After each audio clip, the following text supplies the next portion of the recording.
right. Do the music. Michelle, thanks so much.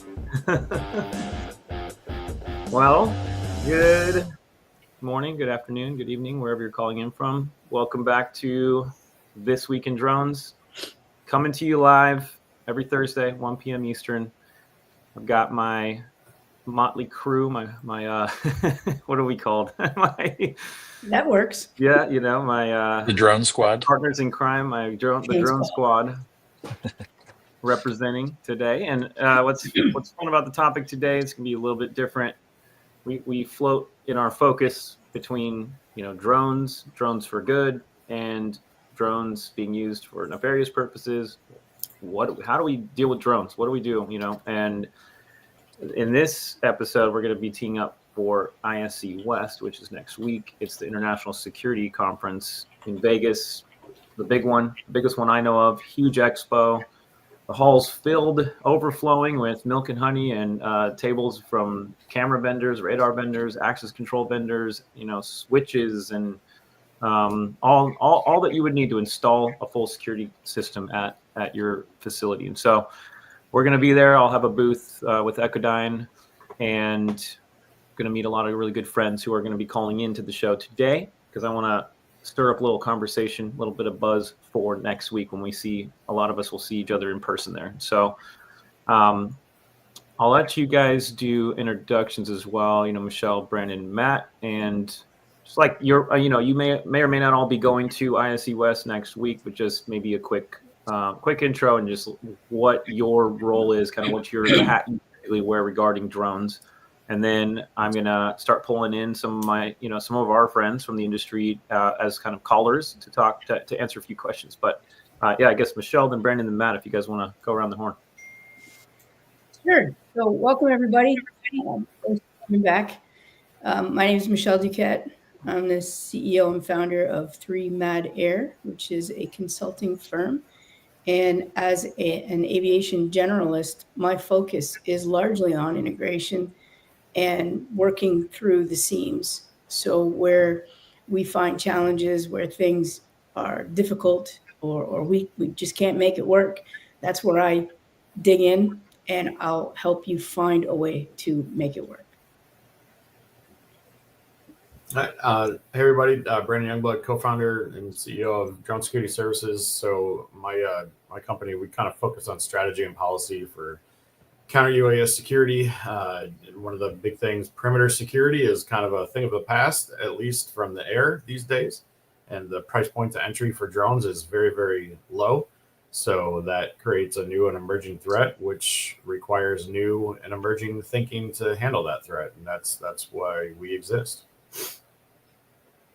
Matt Sloan here, co-founder of Skyfire AI. We are solution integrators. We provide a full stack solution for drone response and security. And so drone first responder programs, as we've talked a lot about here, definitely something that's applicable to the private security and campus security and all the other things that you're trying to secure. So look forward to chatting more about ISC. Beautiful. And then thanks, guys. I really appreciate you being here. And then also, Richard, greetings to you as well from the Commons. And Chris Schaefer, happy podcast Thursday to you as well. And on that note, if you guys have comments or questions for this panel or for the folks calling in regarding or related somehow to drones, to security, to enabling, deliveries with drones, anything related around that topic, please send those in and we'll try to get to those as we're here chatting. So with that, we're going to have our first caller, and hopefully I'll remember what order people came in. We'll see how this goes. But Ed, Knoch, are you ready to go? I'm knocking on your door, my friend. And how you doing? I'm doing good. How are you? Can you hear me okay? Sound great. Perfect. Awesome. Well, it's always fun hanging out at ISC West and rubbing shoulders. So I wanted to hear your thoughts. Well, first of all, feel free to do an introduction and share what you guys do, what TKG Security is, and what you do related to drones. And then I'll ask you a few questions, I guess, if you just want to do a quick intro. Sure. My name's Ed Knoch. I founded TKG Security a couple of years ago, actually 3 now. focus primarily on protecting airspace with drone detection, high fidelity drone detection using vendors that are represented here in this group. We wrote our own software in order to be able to facilitate that from a C2 perspective and integrated it into real-time analytics, recognizing that the problem was relevant to a lot of critical infrastructure, correctional facilities, and other products or portfolios and verticals in the market space. So. Sweet. And of course, to the panelists, feel free to ask questions as well, because I mean, I think we all have room to learn here and to kind of grow as an industry, right, in general. But thanks, Ed. Good to see you. My first question is just this year at ISC West, which is next week. It's been a full year since we all saw each other on the floor, at the last year's event.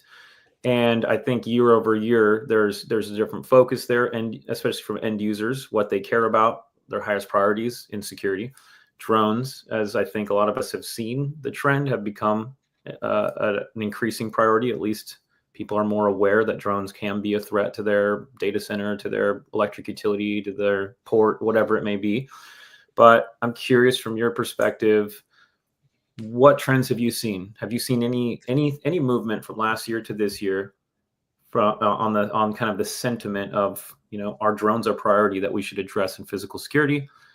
And what's your prediction for when you walk the floor next week, of just what types of conversations do you think you're going to have? I'm curious. I'm just trying to kind of like generally tee it up, and we can take it wherever we want, but I wanted to get your thoughts and advice for folks out there.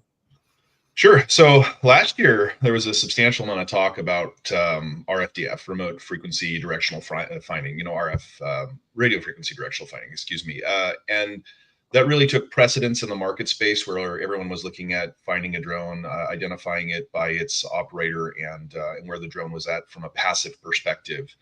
What we've seen is a lot of customers are actually starting to recognize that using simply passive platforms is unacceptable, especially when you're talking about dark drones coming into the space.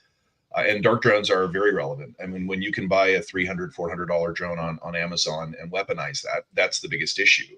We're seeing customers in the correctional facility space, and I have customers where I'm actively seeing drops happening. Drops that succeed, drops that fail, but we're tracking those drops, and the RFDF platforms and the remote ID platform will not track them because they're operating outside of either the frequency, they're doing 4G, or they're doing something that actually obviates the ability for a customer to actually track that drone. So I think you're going to see a large push to go into the active technologies. A lot of active scanning. We've talked to customers who want to go with sound-based detection, acoustics, which are, they're problematic, expensive, and requires a lot of sensors in order to make that happen for triangulation. But that is one of the spaces that's happening. I think radar is going to be a necessity. It's not going to be a nice to have. It's going to be a necessity. And I think you're going to see a lot more push in that. You're seeing that in the market right now. I mean, there's a number of vendors out there that are recognizing that there's a gap in the market space, that radar is critical to that. So you're seeing a lot of short range vendors that are actually identifying targets. And you're seeing vendors that are actually stayed in the market. They're going to be more preeminent because they have a solution that was founded or built in the military space, and they're bringing it down for commercialization, which I think is really critical. Taking commercial application to military technology and applying it to customers' problems is going to be something that you're going to see a lot of requests in the next year. All I've seen in the media space and with customers in discussion is what's happening over in Europe. Ukraine is a prime example of that. And the DHS, they have their circulars out there. They have a lot of comments and the encyclicals that are coming back out. I hate putting encyclicals. That sounds very papal. But anyway, the whole notion there is, be expecting or anticipating some domestic type terrorism event that's going to happen on U.S. soil because drones are so readily accessible and available. I think that should actually bring terror to the hearts of people running critical infrastructure, having facilities where you actually need to have continuity of service. I think one of the problems that happened in Pennsylvania that actually spurred on a lot of the NERC SIP activities that are out there as far as the change in focus. You don't know what NERC and SIP is, boy, I threw a lot of acronyms out. If you don't know the focus in that space, it's like if I drag a chain into a critical infrastructure into a substation, from a drone and I arc a 480 kVA line, what have I done? I have taken infrastructure out. Okay, so I've damaged the substation. Everything cascading below that substation is going to be impacted because power in, power out has to be equal in critical infrastructure. So I think that's going to be an area of focus and a lot of discussion. You're going to see a lot of utilities very interested in seeing how they can protect their airspace. I think that's what we're seeing in any case in the market. And correctional institutions are going to start wising up to the fact that drug drops at prisons aren't just a liability to the prisoners, to, the intra-prison kind of activities. They're actually going to be a liability to the guards. If you have people dropping contraband into a prison and you have someone jacked up on meth or something in the prison, they're now a threat and a danger from a liability perspective, insurance-wise, to the individuals that work there. So life and safety of the individuals that are actually at the prison. So you're going to see more precedents on that. I think a lot of state and local prison activities they're going to spike. They're going to be looking for drone solutions that are cost-effective, affordable, because prisons don't have a ton of money. So that's one of the other things. They're looking at solutions that are approachable today, that they can buy, they can afford to put in, that they're not going to actually break the bank on. So that's where I see trends are going to be hitting in that space. Less reliance on RFDF, and more reliance on active technologies. Go ahead, Michelle. So help me better understand your definition of drone security solutions from the prison perspective. Because when I hear that, I think they're looking at the wall perimeter and, anything that breaches that wall perimeter. But I got to think it's got to be broader than that. Well, it's far broader. So, if you think about standard perimeter intrusion detection, you're talking about perimeter interstitial space between perimeter and building, and then building and interior space. Mm-hmm. So perimeter intrusion has a totally new definition underneath aerial space detection. So they're looking at ranges of 750 to 1,000 meters out. That's when they want to be notified. Because I wrote a little piece on LinkedIn the other day about range equals time equals options. Since we can't mitigate drones in airspace right now, we can't take them down in North America. We have to give options to our customers, and our customers need options in time. And if you don't have range, you don't have time. So range equals times equals options, and they're looking far beyond their fence line perimeter, far beyond that. Not only that, they're looking to airspace that is exceptionally high compared to what you're normally covering. So yeah, operators can fly at 400 feet AGL, right? But they're seeing drones coming in at 550 to 600 meters. So, that kind of airspace has to be covered. What do you think about going even bigger? So 750 meters, I'm a US girl, so please talk to me in feet and miles. It's all right. I used my little calculator here. So, but I'm thinking more like 5 miles. I think, yeah. I mean, it would be great to have that kind of sensor technology, but when you think about the cost of what a 5-mile active sensor is versus a 1,000-meter active sensor, there's a substantial cost difference. And if we can, get our heads wrapped around the fact of sharing data, where I can take data from other vendors, bring it in, and say, okay, I know this city has good, let's take Chicago, for example. Say Chicago has really good remote ID, RFDF, and they have sensors protecting specific critical infrastructure at range.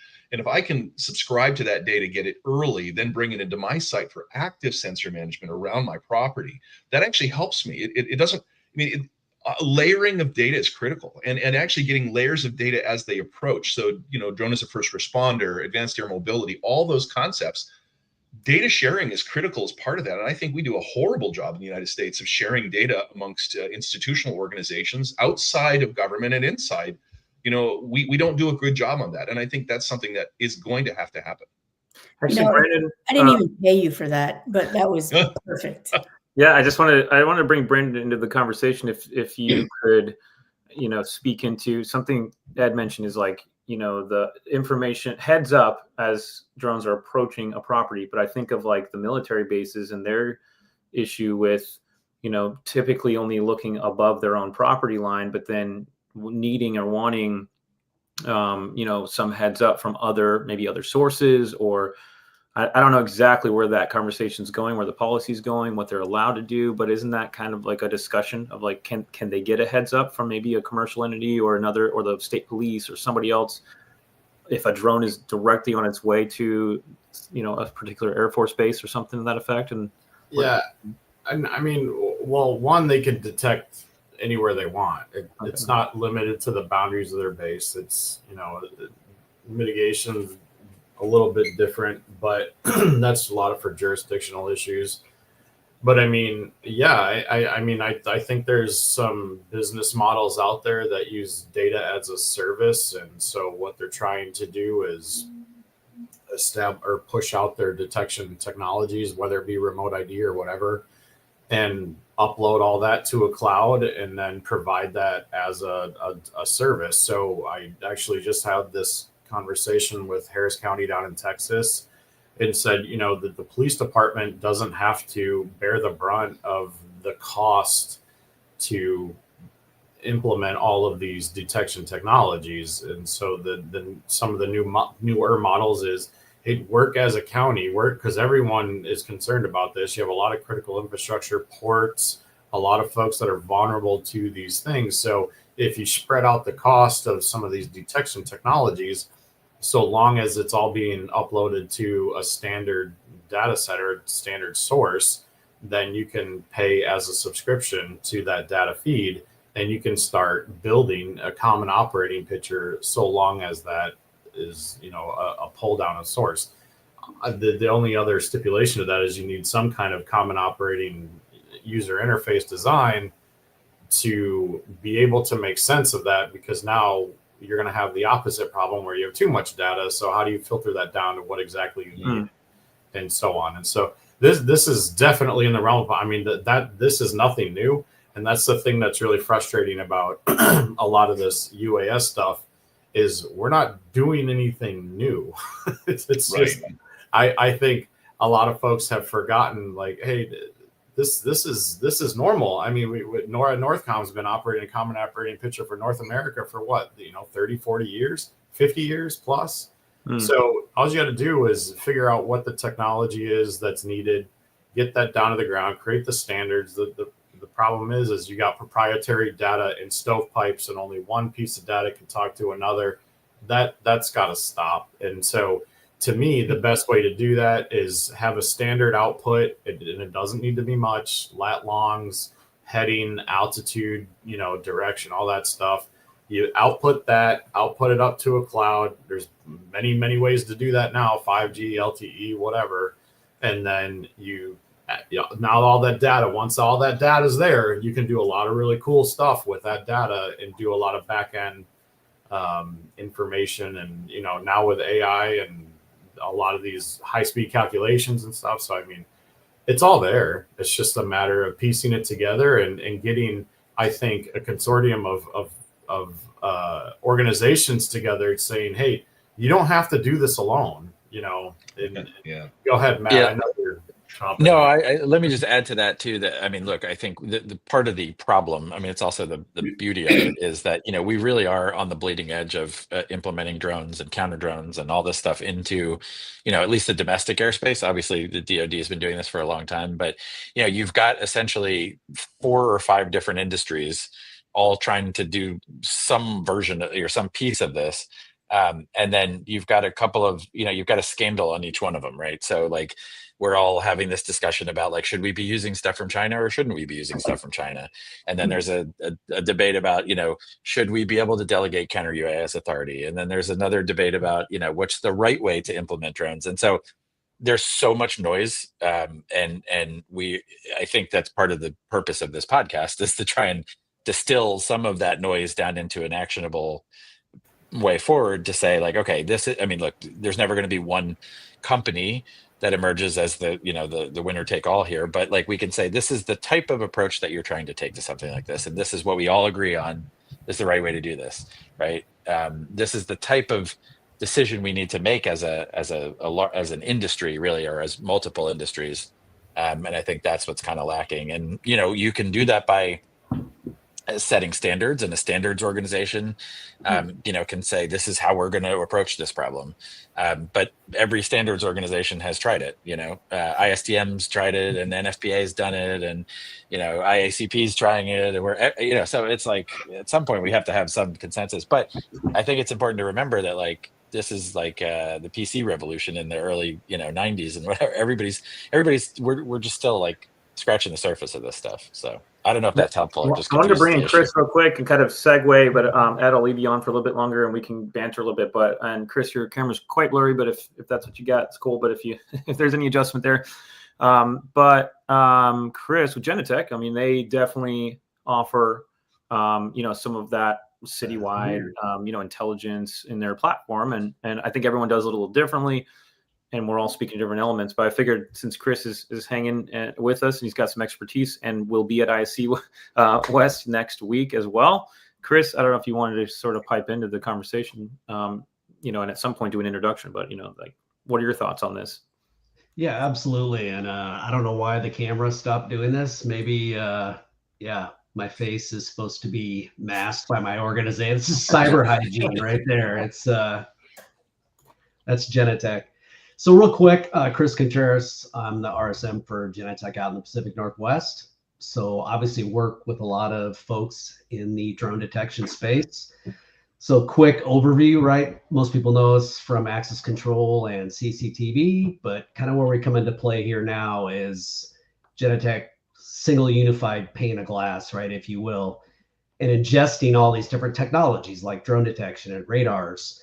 And I like the comment, Ed, you made about time and range. I mean, that sort of falls into how we position our software and the security posture of an organization, right? In this SOC environment, in as much range as we can get to ingest, then we can work backwards into even more layers of sensors and things.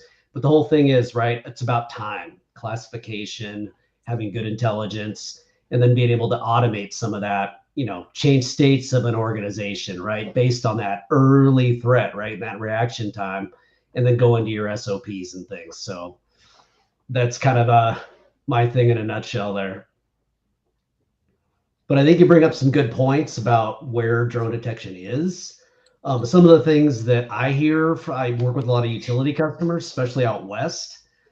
The West is a big area, and a lot of these utilities I work with, they're just in these remote areas, right, where having low false alarms and real intelligent sensors, things like that, becomes very, very important to protect those facilities. So where I come in is I try to basically talk to them about how they reduce those false alarms, things like that. And what I'm seeing and what I'm hearing a lot of is people are really looking to enhance these types of technologies like 3D radar with, what's like a secondary or tertiary, system we can bring in to augment that detection, whether that's an optical analytic, something like that, to further classify between maybe ground radar, vertical radar, things like that. That's the biggest stuff I'm seeing right now in that space with utilities, biggest focus. Yeah, agree with that. In fact, we have participated in an evaluation with a standards organization with the electrical industry. I'm not going to mention names, and we're in process of doing that. But they're going to set the standard for the entire electrical space for drone detection. And when that happens, a lot of electrical utilities are going to be making that leap because this is an existential threat to your power. I mean, if you think about power, because I think this is pretty critical. We can't function in the United States without power. We can't. And if you're familiar, you're from California. Well, you're from the Pacific Northwest. So California was where NERC, the North American Energy Regulatory Corporation, really got its kickoff for their critical infrastructure protection at Metcalf. The Metcalf incident spurred them along to do perimeter intrusion because of someone taking pot shots at substations with a rifle. So they were actually trying to take out power for the California Valley area, and they thought it was a terrorist event. You take out 9 substations across the United States, and you can actually kill power for the entire U.S. So it's a critical thing to make sure it's protected. So I really think that's going to be a big one. And I just wanted to cover something that Brandon said earlier, and Matt was talking about. Interoperability is my word of the day that I use all the time. Used to use it when I actually was an IT manager in the state of Alaska. I use it today. I use it. It's critical. If I can't be interoperable with those that are sharing information with me, my data is useless and it's siloed and it has no value to anybody. So interoperability is critical. And I know you guys had a conversation about a week or two ago about ATAC, TAC and ATAC, and actually using the tactical assessment kits. Those are, that's a real great starting point for comms. And it's shareable across multiple segments of government and private sector. So yeah, I'm all about that. And yeah, I think it's critical that we have that conversation. And having a VMS vendor on here is huge, because one of the things that gets forgotten a lot of the times in these drone detection systems is integration to real world usage. These customers are not going to be sitting there watching a drone detection system on a monitor 365. What they're going to be doing is looking at the pane of glass they look at all the time, and that's the video management screens. They're going to be looking at that, and that is your PSIM or your single pane of glass that needs to be monitored. So having a VMS vendor it's huge. And if you're not integrated in on that, that's the other thing I think you're going to see a lot of, Dave, in this next week. Who's integrating with whom? Because if I'm not bringing that data in to make it relevant to the operator sitting at that control center, it's irrelevant data. Absolutely. So, let me hang tight for 1 second, and then you got whoever's going to jump in there. Feel free to reach out to Ed to hang out with him next week. In person, and Chris as well, and he's got his booth number there below for Genetec. In just a second, after Brandon comments, I'm going to swap out for a couple other buddies, and you guys can hang tight on the back end and keep listening if you'd like. But man, thanks for your comments. That was awesome. Brandon, you want to close this section out? Yeah, I just want to touch on the interoperability thing, because I've dealt with interoperability my entire career, and the evolution of using drones in the military and predators and proprietary information. And at the end of the day, I don't disagree with you, but there's also the reality of corporate and IP protection and all that other stuff. And so while interoperability is the holy grail of being able to talk and all this other, to me, in 20 years, I've never seen it happen, and I don't think it'll happen. And so one of the things that we were really working on when I was at the Air Force Research Labs is like, all right, fine. You don't want to be interoperable because you have IP to protect and you have all this stuff that is on the left side of the firewall. Got it. What can you just push out? What critical data elements do we need just on the other side, which is, again, location, heading, altitude, speed? I just need like 4 or 5 pieces of data. You're talking in the sub 100 kilobyte range even. And so your latency is down. Everything else is down. I just need you to output this. And if you can just output that, then you can suck that into almost any type of common operating feature, user interface, whatever, and you can pull in a significant amount of information because it's so low and it's a little bit of latency. And then with 5G and 6G being under development, the speeds, it's all there. It's just, and we all know how to do it. It's just doing it. And I think I think one of the unfortunate things is, as Matt kind of said it, is I think a lot of people are using the legislation now as a crutch to not do anything, because they're like, oh, hey, the legislation doesn't allow me to do whatever I want, so I'm just not going to do anything. And that's unfortunate, because there is a lot of stuff that they can do. I would rather not have a 0-day event. I would rather actually be able to cover that. So I agree with you. And 1 second, I'm going to swap out. I just want to say, Jonathan Wheeler, thanks for the comment that mentioned what you just said, just outstanding topic. And he feels that it's almost silent from the government side as to who holds the keys to be able to defend against drones. To your point, it's like, can I address that real quick? Please do. As long as you don't start out with all you have to do is, or you just have to. And then I'm going to swap you guys. Okay, so thanks, Ed and Chris. But hang out. We may be able to pull you back up, but if you have time. But, yeah, I mean, the government hasn't been silent on this. The government's been very loud as far as the executive branch and the National Security Council putting together the National Action Plan 3 years ago. It's Congress who has not done anything. So Congress is the one, at least on the government, that has not passed legislation to keep up with this. You have DOE and DOD's authorities that were passed in 2016, which was almost 10 years ago now, and DHS and DOJ's authority that was passed in 2018. And so you're dealing with 10-year-old legislation that is dealing with the issue that we're dealing with today. And so it's not really the executive branch, because I was just on a panel yesterday with the head policy person, working group level from Department of Justice. I can assure you that the at least the federal government is trying their damnedest to get this down to the state and local level. So because this is a state and local level issue, because you have to respond immediately. This isn't something you can just wait for the federal government to come in and save the day. By that time, the damage is already done. And so they're trying very, very hard to get the legislatures on board and to not wait. And thankfully, and this is probably one of the only times you'll ever hear this, is I'm actually really happy the events in New Jersey and New York happened, because nothing really happened.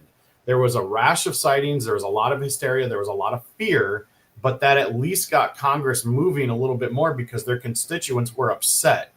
But no one died. No substations got damaged. We didn't lose power. So the catastrophe, or the bad thing, didn't really happen, but it did bring to light a very important problem that needs to be addressed. Good. Yeah. Thanks, Brandon. That's great. I wanted to bring up Andrew and Jackson. Andrew, you've been waiting patiently for a long time, so I wanted to at least let you kick it off, and then Jackson as well here in a second. And basically, if you kind of just joined, or just level set again, we're talking ISC West next week in person in Vegas, massive physical security conference expo, right? And from your guys' perspective, walking the floor last year versus what you're going to hear next week regarding drones, it's like, do you think there's going to be any difference in the demand or in the priority level? Just be thinking about that, and I'd like to kind of hear, in a sense, like your prediction of what those conversations might look like, because I think that'd be an interesting follow-up too, whether I talk to you in person next week or we do a follow-up session or something like that, to say, like, where did it land? Where was it? Was it still like nuclear plants saying, we're not going to detect drones if we can't shoot them down? Sorry, don't talk to us. That was maybe a year ago. Has that changed? So anyway, just kind of food for thought. Be thinking about what you want to bring up today. But otherwise, Andrew, if you want to do a brief introduction, share what you guys do that's related to drones, and then if you want to make a comment about sort of a prediction of what you think may happen next week, and then I'll pass it to Jackson, and we can keep you guys up for a little bit. We can chit chat a bit. But go ahead. Yeah, sure. Hello, everybody. My name is Andrew Corsaro. I'm a vice president of consulting services for ZBETA. We are a physical security and managed services consulting firm in the United States. And we've been doing a ton of work in the drone space, really focused around data center security, actually, with the rise of AI and all of the large federal government subsidized funding into the critical infrastructure and data center space. We are heavily involved in that. In fact, Brandon and DSS is also a partner with ZBETA. We're working on some interesting projects. As far as ISC goes, it's kind of funny. Over the last 15 years, we've seen the drone group out kind of in the back of the room, right? They've got their netting set up, and you can hear the buzzing going on. But I do expect this year to be a significant uptick, not only in the clients that are going to be attending, looking for solutions, wanting to talk to experts, but I think that starting now going forward, UAS and counter UAS is going to play a significant part in ISCs going forward. So how do you see that manifesting, Andrew? Well, honestly, as Brandon mentioned earlier, the awareness to the issue based on, recent events have definitely drawn the attention. And our focus is really in the commercial space. I spent the majority of my career as an executive managing security in the commercial space. So I know what it's like when your C-suite, they're all seeing the news. They come to you and say, what's the risk of this to our business? Right. And a lot of folks out there haven't done the research, and a lot of organizations they're either proactive or they're reactive. The proactive organizations right now are reaching out to the industry experts. They're seeking to learn what their risks are and then figure out what technologies are available to help them mitigate any future risks. And that's the focus of the work that ZBETA is on right now, along with DSS. We're doing some really cool stuff. We're actually doing some proof of concepts, live proof of concepts, where we're getting sensor stacks out in the field, and we're actually demonstrating to the clients the capabilities. This is kind of the learning phase for many of them. So this is a time for consultants to jump into action and start talking about this with their clients. They don't know what the risks are, and so we have to be proactive in sharing that. And real quick, what are some of the risks? What are the big 2-3 risks that come up that really speaks to these folks? Yeah, I think the surveillance risk and the potential damage of critical infrastructure on site are probably two big ones. Data centers, obviously, there tons of information is flowing through them, and the critical infrastructure that supports these sites can, as somebody mentioned earlier. You take out a power supply, to a data center, and you take down an entire data center. That's going to have a ripple effect across the organization.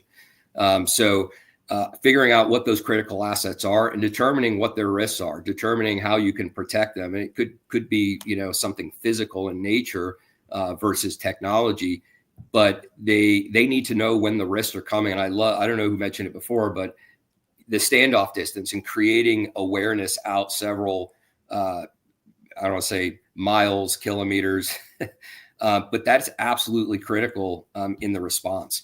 And we're starting to see, I guess, the sensor fusion, multi-sensor fusion technology is being adopted by a lot of these organizations that are looking to build robust identifying and tracking technology. The shift is going to come, Michelle, when something goes boom. Those reactive organizations that are kind of sitting back, watching the industry move forward, waiting for things to play out, such as, the legal landscape right now, there's a lot in flux, as well as letting the technologies get out there and, really grow in terms of performance and capabilities, right? So those organizations are sitting back and waiting until they have no choice. Mhm. And can I, if you don't mind, so one of the things Andrew and I talk about a lot is, it's not so much the technology specific that generally it has to be that. There's also a lot of procedural things that go into play, and so, it took a lot of mass shootings for people to finally train and exercise active shooter training. And I know on the government side it's an annual requirement. Everybody has to do it. They have to. And so this is it should be no different. You should train not only your security staff, but your non-security staff. Hey, if you're in the parking lot and you get out of your car, how many times do you look up? Probably never, unless you hear a plane flying overhead or something. But it should be common practice, or at least something in the back of your mind that you get trained on. Maybe I should do this. Maybe I should look up. Maybe if I'm an executive or C-suite for a major corporation, $1 billion corporation, especially with the unfortunate thing that happened with the United Healthcare Group CEO, you have to increase your awareness. And so when you get out of your car, look up. If you see something that is odd, maybe it's a drone, maybe it's a UFO orb, maybe you get back in your car and you wait 10 minutes and see, hey, did that thing go away? So there are, like I was trying to say, there are a lot of procedural things, training and exercising things that can be done today, regardless of what the law says. Because these are just standard practices that need to be modernized in your security policy. And so, Jackson, I know you've been very, very patient. No, I'm just going to build on that. You guys have obviously talked about the physical threat of drones and the fact that if a drone is inbound to attack, there's nothing we can do. What about the intelligence gathering aspect of a drone? Think about the assassination attempt of Donald Trump a couple months ago. Right? He flew a drone 2 weeks before the attack to identify a rooftop that he could potentially leverage for that attempt. And then he came back the day of and flew the drone to confirm what he said, what he thought he found would still be viable. So to your point, if I've got drone detection equipment in place before an event, I could have potentially identified unusual drone behavior, found that individual before they even got on site with a weapon, and potentially prevented that entirely. Right. So people forget that the drone really is an intelligence gathering tool as well.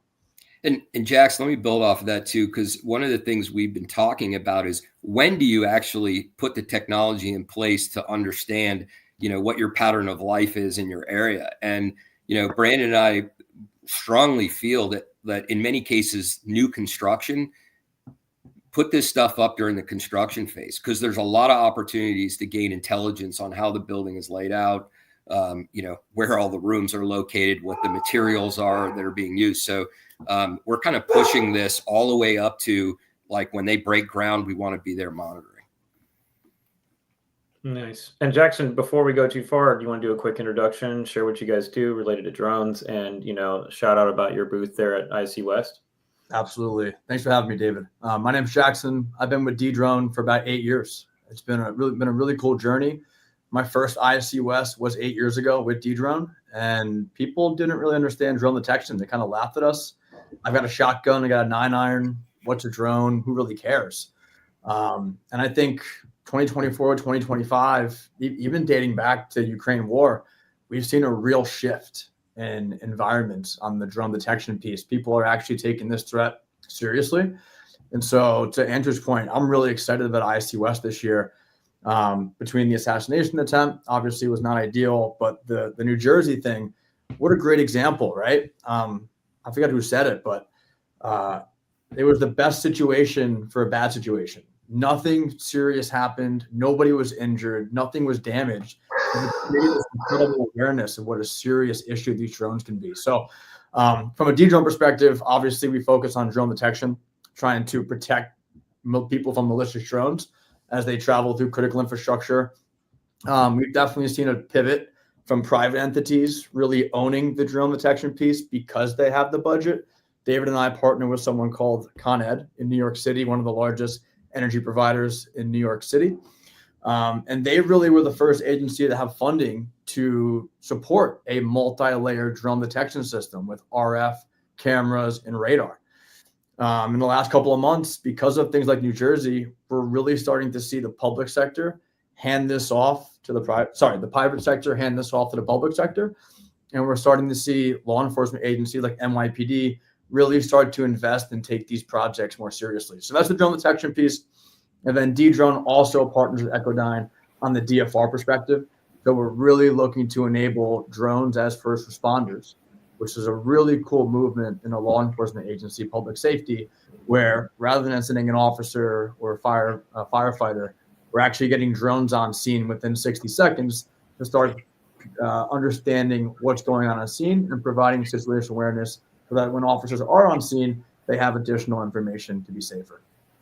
And if I could, I want to touch on one thing that you hit, Jackson, and it's probably the root cause of something that was discussed earlier about the silence of the government.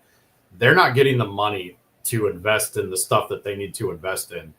And the Department of Defense, the DOD, military installations today, the only way the commanders are being able to buy the UAS detection and counter UAS equipment is through their discretionary funds as a commander.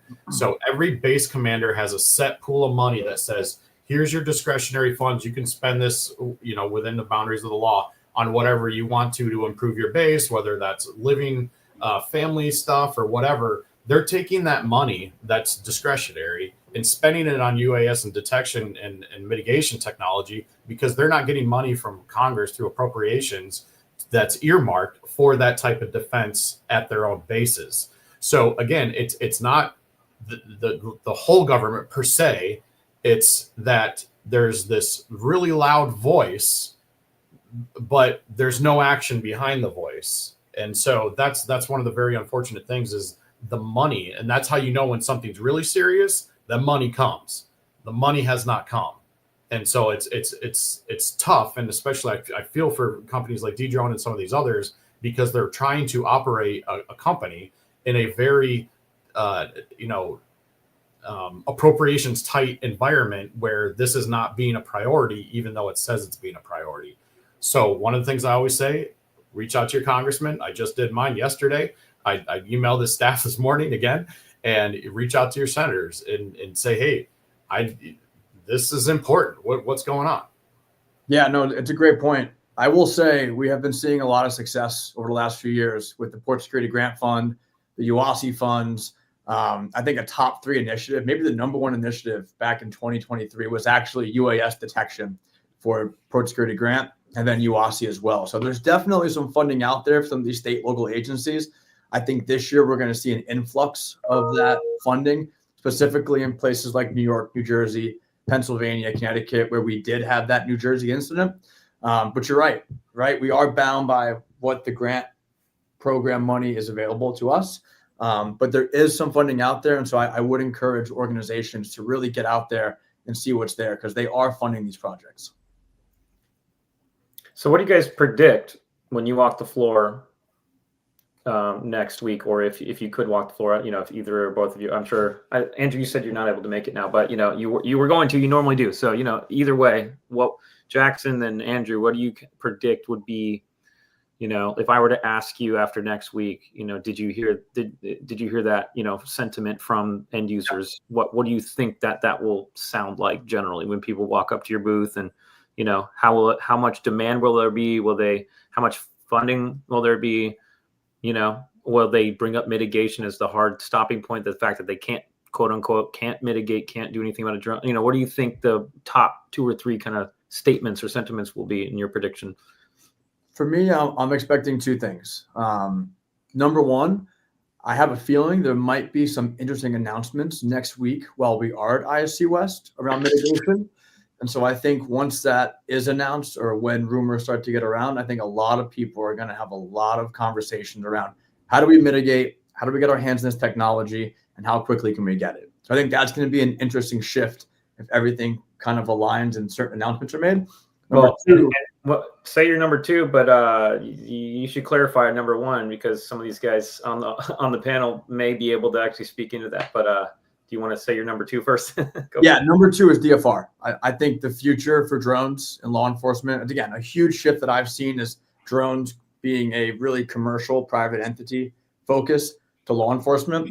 I really expect drones as a first responder and drone being a response and a perimeter tool to be a really hot topic on site. Going back to topic 1, there are rumors that there could be some form of mitigation permissions being announced in the next 3 to 4 weeks, maybe as soon as next week, where certain agencies may get access to drone mitigation technology. Now, just rumors, but would love to hear if the panel has any insight or forecast for us. Is there a specific piece of legislation you're referring to that you can? So I think I know what Jackson's talking about. So the rumor mill is that President Trump's going to sign an executive order to address counter UAS and UAS security issues.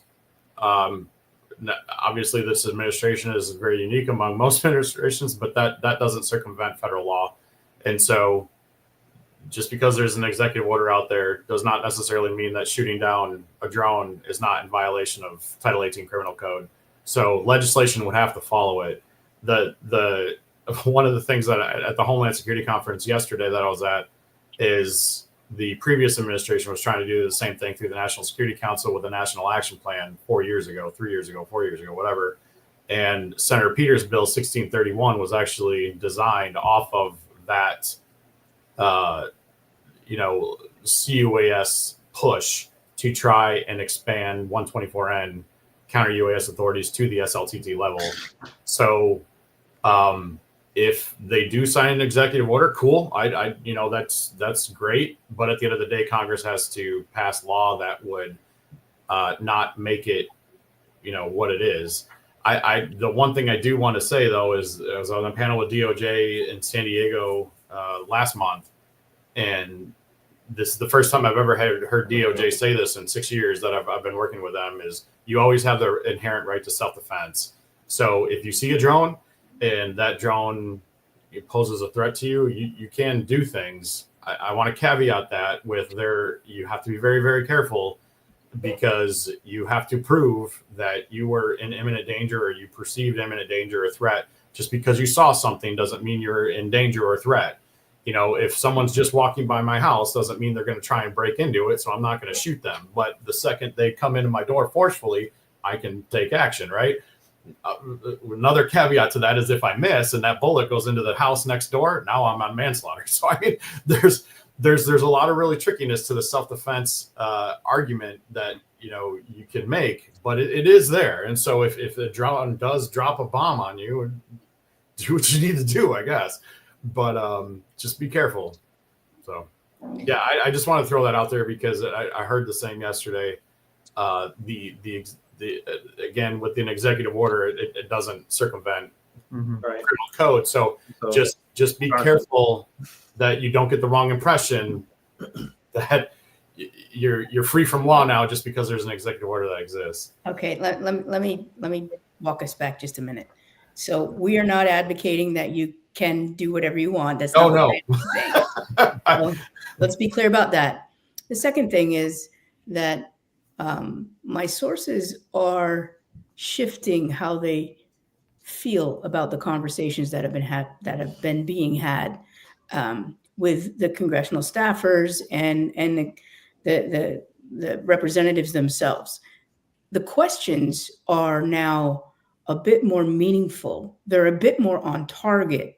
So those conversations that are informing these executive orders are actually conversations that we in the industry are resonating with, which is kind of a first in a very long time. So I'm hopeful that, and I'm looking at Jonathan. Jonathan, you're the only person that I can see the name of the comments on my version, but I see you saying a judge will block it. What I'm hoping is that we are entering an era where there is actually a flow down of communication and coordination that's happening prior to these kinds of things coming out. And because of the meaningfulness of the conversations that have been happening, I think there's the chances of those kinds of blockades in the drone world, mind you, that's all I'm talking about, will be less. Well, I can add something to that because as you know, Michelle, the reason I missed last week's podcast was because I was actually on one of those calls with the White House and with the National Security Council. That was the only way I'd let you off, dude. Yeah, no, that's fair. I mean, I guess when the White House calls, you usually generally answer. You didn't tell them you were on This Week in Drones live, man. Come on. I did, but they were like, "What is that?" I was like, "Hey, you're not tuning in." Oh, This Week in Drones, you should do that. We'll catch you up. Yeah, right, exactly. No, but it was, I'm not going to go into a lot of specifics about what was talked about, but I will say that you're absolutely right about the fact that they are very receptive to this conversation. I would say from a high level, the things that were covered were counter UAS authorities, whether or not we should be banning drones from China or what that might look like, and then BB loss. And I can tell you that they were very tuned into the conversation. They are hearing what we're talking about as an industry, whether it's from lobbyists or it's from LinkedIn posts or it's from talks at conferences, they're hearing us. And so I think that's why it's really critical that we keep sending the right messages. I was actually, I'll say surprised, pleasantly surprised about how seriously they are taking it and how much they want to get stuff done. The gentleman who was on the phone with us also made it very clear to remind everybody that we made a lot of progress during the first Trump administration on the drone front, which, IPP program and other things. And that they're very interested in doing that again. So it was very encouraging to hear that. And one thing I think the executive order will definitely accomplish is put Congress on notice. We can't sit around anymore. You have to do something. And so I think to Jackson's point, I firmly think you will see something here very quickly. Probably, quickly isn't government, but I'm hoping before the end of the year, there's some type of expansion into the SLTT community and world and local law enforcement to bring that reactionary time down so that, especially with Copa games this year, World Cup is next year, you got Olympics in 28, the federal government doesn't have the resources to support all that. So it will be a very good thing. It will, set kind of, hey, not that you can act now, but you should start gearing up, because it is coming this time, right? And one of the things that another key to that I saw just today, it came out and I posted it on my LinkedIn, is the Department of State is looking for domestic counter UAS authority to be able to protect their foreign diplomats that come in and their dignitary security responsibilities here inside the United States. I'm assuming you will also see one from NASA. I'm betting that you will see a couple others from some other federal agencies that have been vying for counter UAS authority for quite some time. But I do think while this is all really good, we have to be very methodical and purposeful in how we implement these legislations. Yeah, one extra thing I'll add to just to tap into what you were just saying, Brandon. I think one of the things that was said on the call that I was on was, look, I know that we're seen as an administration that wants to get rid of stuff and wants to get rid of rules, and every new rule we have to get rid of 20 old ones. They see these as enabling regulations, and that's different than those that are restricting people. And so, they made a big point of saying that enabling regulations is a completely different conversation. So, and that's what makes these conversations with these folks different. It's different this time. Wow, that's good. So what do we predict then for next week, ISC West, in light of all these things? Maybe I guess we spoke to what we predict, but actually what I meant is going from that, maybe Andrew, since you're more like consultative across the board, you're not representing a certain technology, what do you think the right advice would be, and Jackson as well next, but what do you think the right advice would be then in light of all this for folks walking the floor next week, looking for answers, hearing wind that mitigation may be on the table now? What do we do? Do we go ahead and just start purchasing equipment? Like what would that look like in your mind? I mean, for the organizations that are in the proactive state, they're actively seeking consultants and subject matter experts to help their organizations understand the laws, understand the technology, understand the whole concept of this, right? I do think if I was going to ISC and my one of my focuses was just getting information to learn more about the industry, I'd be connecting with people in the industry to help walk me through it, because there's a lot of nuances, not only in laws but also in technology. There's a lot of different ways, and finding a partner to help you through this is the best advice that I could give any organization that's looking to educate themselves and consider building a program. 100% agree. Jackson, wait, real quick. Jackson has to drop here in like 30 seconds. Do you want to just comment, Jackson, before you have to go? And then Michelle, you can mention that. No, I'm looking forward to being in ISC West next week. Like I said, I think the executive order could create some really interesting conversations. I'm looking forward to seeing everybody. So thanks for having me, David. Absolutely. Talk to you soon. Go ahead, Michelle. Sorry about that. I don't remember. It's been so long. Sorry.